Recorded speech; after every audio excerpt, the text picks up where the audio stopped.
ذہن کے اندر فوراً یہ خیال آئے گا، ذرا سوچیں تو صحیح، دنیا کے جہاں پر خزانے ہوتے ہیں، جہاں پر زیادہ باڈی گارڈ ہوتے ہیں، حفاظت کرنے والے ہوتے ہیں، پتہ چلتا ہے کہ یہاں کتنا بڑا خزانہ ہے۔ تو سوچیں تو صحیح، جس قرآن کا محافظ، جس قرآن کی حفاظت کرنے والا اللہ تبارک و تعالیٰ ہے، اس کے اندر کتنا بڑا خزانہ ہے۔ یا باری تعالیٰ، اس کے اندر کیا خزانہ تمہیں چھپایا ہوا ہے؟ کیا خزانہ ہے اس قرآن کے اندر جس کی حفاظت تو کر رہا ہے؟ تو اللہ تبارک و تعالیٰ ارشاد فرماتا ہے وَلَا رَطْبٍ وَلَا يَابِسٍ إِلَّا فِي كِتَابٍ مُبِينٍ۔ ہر خشک و تر چیز، ہر چیز کا اللہ تبارک و تعالیٰ نے، خشک و تر کا اللہ تبارک و تعالیٰ نے قرآن میں ذکر کر دیا۔ ہر چیز قرآن کے اندر موجود ہے۔ حضرت ابن عباس رضی اللہ تعالیٰ عنہ، آپ کو اللہ تبارک و تعالیٰ نے قرآن مجید کا وہ فہم عطا کیا، وہ علم عطا کیا کہ حضرت ابن عباس رضی اللہ تعالیٰ عنہ فرماتے ہیں کہ اگر میرے اونٹ کی رسی گم ہو جائے کہ میں اس رسی کو تلاش کرنے کے لیے قرآن کھولوں گا، قرآن میں سے اس رسی کو ڈھونڈ لوں گا۔ سوچے تو صحیح، میری جوتی گم ہو جائے، میری اونٹ کی بکری کی رسی گم ہو جائے تو میں گھر میں ہی ڈھونڈوں گا نا کہیں پہ، مجھے نہیں ملے گی تو سوچوں گا کہیں میں نے رکھ کر بھول گیا ہوں گا، کہیں ضائع ہو گئی ہے، چلو نہیں لے آتا ہوں۔ لیکن اس شخص کے علم کو سوچیں کہ اس کو اللہ نے کتنا علم عطا کیا کہ اونٹ کی رسی بھی گم ہو جائے، قرآن کو کھولوں گا، پڑھوں گا، پتہ چل جائے گا کہ قرآن کی رسی بھی کہاں ہے۔ ہر چیز کا ذکر اللہ تبارک و تعالیٰ نے قرآن میں کر دیا ہے، لیکن اس کو ڈھونڈنے اور اس کو تلاش کرنے کے لیے علم کی اور اولیاء کے پاس بیٹھنے کی ضرورت ہے۔ گھر میں بیٹھ کر ترجمہ پڑھنے سے قرآن کا علم یا قرآن کا سمجھ، قرآن کی سمجھ نہیں آ جاتی۔ علماء کے پاس، اولیاء کے پاس بیٹھنا پڑتا ہے، پھر یہ علم و فہم عطا ہوتا ہے۔ حضرت مولا کائنات حضرت سیدنا علی المرتضیٰ کرم اللہ وجہہ الکریم کے پاس ایک یہودی آیا۔ وہ یہودی شخص آ کر مولا کائنات سے کہتا ہے کہ آپ کہتے ہیں کہ قرآن مجید کے اندر ہر خشک و تر چیز کا ذکر ہے، ہر خشک و تر، خشکی والی ہو، تری والی ہو، ہر چیز کا ذکر اللہ تبارک و تعالیٰ نے قرآن مجید میں کیا ہے۔ میری داڑھی پتلی ہے، آپ کی داڑھی گھنی ہے۔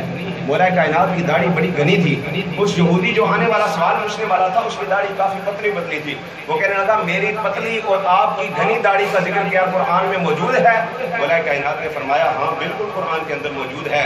رب تبارک و تعالیٰ ارشاد فرماتا ہے جو بنجر زمین ہوتی ہے وہ کم فصل دیتی ہے، جو اچھی زمین ہوتی ہے وہ زیادہ فصل دیتی ہے۔ ہر چیز کا ذکر قرآن مجید کے اندر موجود ہے، لیکن اس کو ڈھونڈنے کی تلاش کرنے کے لیے علم کا ہونا، علماء کا ہونا، علماء کے قرب کا ہونا ضروری ہے۔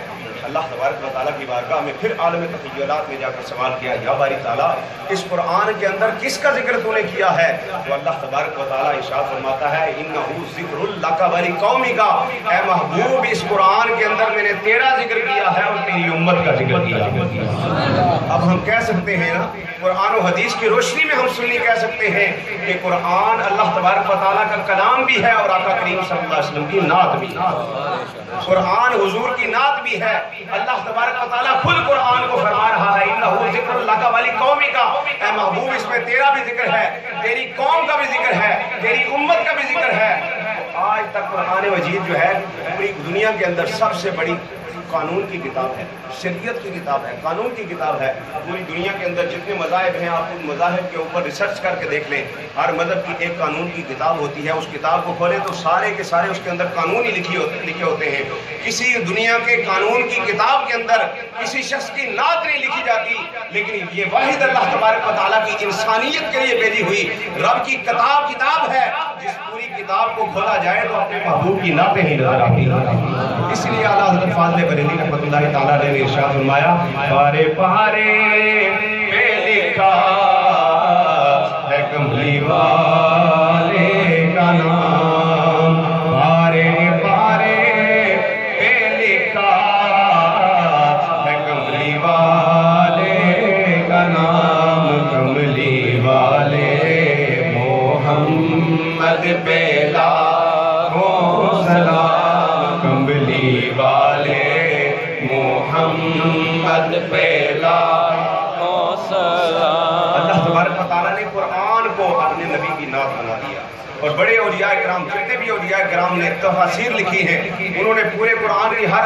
آیت کو، ہر رکوع کو، ہر سورت کو، ہر سپارے کو پڑھا، پورے قرآن کا ترجمہ اور تفسیر کر ڈالی، اور آخر میں انہوں نے یہی کہا کہ یہ قرآن اللہ کا کلام بھی ہے اور اللہ کے نبی کی نعت بھی ہے۔ اور آج یہ کھڑی رومی کشمیر میاں محمد بخش عارف گڑھی رحمت اللہ تعالیٰ علیہ، آپ نے جب پورے قرآن کی تفاسیر کو پڑھا، قرآن کے اندر آقا کریم صلی اللہ علیہ وسلم کی جگہ جگہ نعتیں پڑھی، تو آپ کشمیر کے اندر کھڑے ہو کر مدینہ طیبہ کی طرف رخ کر کے فرماتے ہیں شدہ مدہ